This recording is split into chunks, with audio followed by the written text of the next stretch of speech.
The Brewers have fantasy camp going on right now in the Cactus League.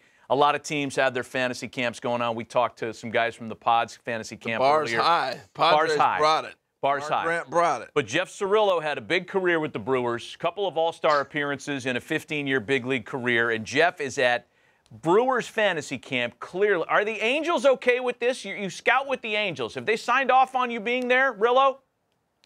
You know, when a player's in the offseason, he kind of can do what he wants to do. So as long as I don't share any secrets for the Angels, I guess. We're good. Yes. How's it going down there, man? Good to see you.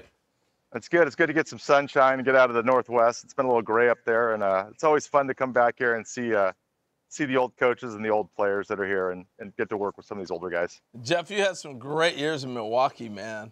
I mean, it was fun watching you perform, no doubt. I want to take you back to your SC days, though. I heard you went into USC as a right-handed pitcher. Is that true?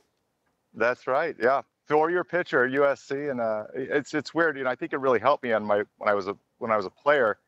You know, Tom Seaver and Roger Cummins were the guys that I really liked, and I remember my freshman year I didn't get to hit at all, and I gave Gillespie, and we had to put little side notes anonymous. I said, hey, Dave Kingman and Mark McGuire came to USC as pitchers, and they left as hitters, so it worked out. I didn't know both those guys came as pitchers, and Tom Seaver, of course, an SC guy. That's cool. Hey, I want to ask you about this fantasy camp and some of the people that are there.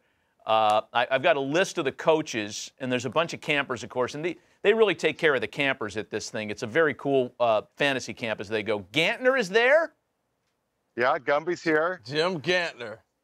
Yeah, I got his number on today. Yeah, you do. Yeah, you took 17.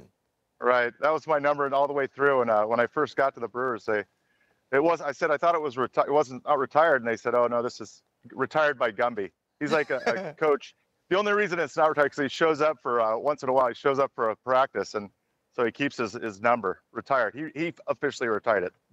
One of the funniest humans to ever put on a Brewers uniform, even when he isn't trying to be funny. He's a guy who famously was not allowed to go on a road trip to Toronto because he claimed he lost his gift certificate, meaning his birth certificate. Heard that one. Yeah. Hey, tell the story about Gumby as a first base coach or third base coach relaying signs that involved blinking, yet he was wearing sunglasses. That's right. Yes. Yeah. Mark Loretta looks over, and and the coaches. He doesn't want to get a sign stolen down at third base, so he'd put the signs on. So you'd always have that last life preserver over there with Gumby, and you look over, and he goes, "If I wink at you, it's a steal." And then he was winking, but he had his Oakleys on, so no one could see it. He's one of the best. That is awesome. One of the best. Hey, when you think back about your career, Jeff, and you had big years in Denver.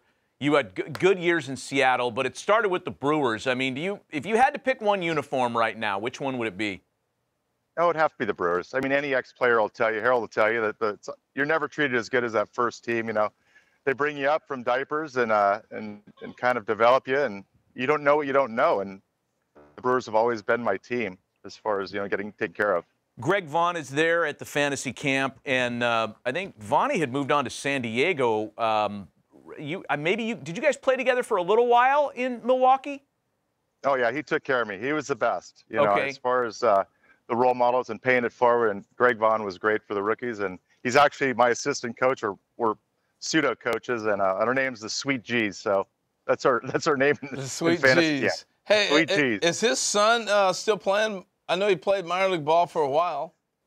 Yeah, I think he played independent baseball last year, and I don't think he's playing anymore. But yeah, he was a good player as well. I see Scott Carl's name on the list. How is that act these days? How's he doing? What do we got?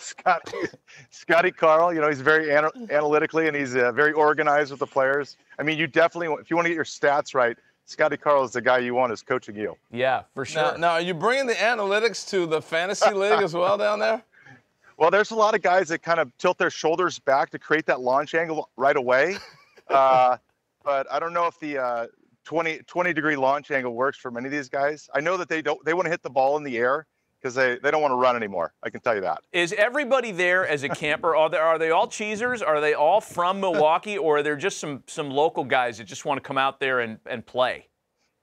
There's some there's mostly your cheesers, and some of them are relatives. Everyone's got a relative from Wisconsin. So, either you're from Wisconsin or you have some sort of roots to the Wisconsin people. That's absolutely right. What's the day like today? When are you guys actually getting to work?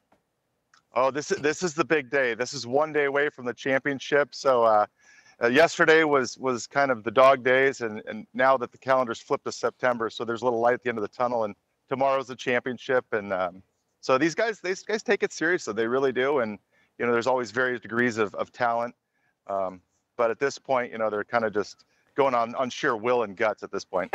Speaking of guts, how are the bodies holding up, by the way?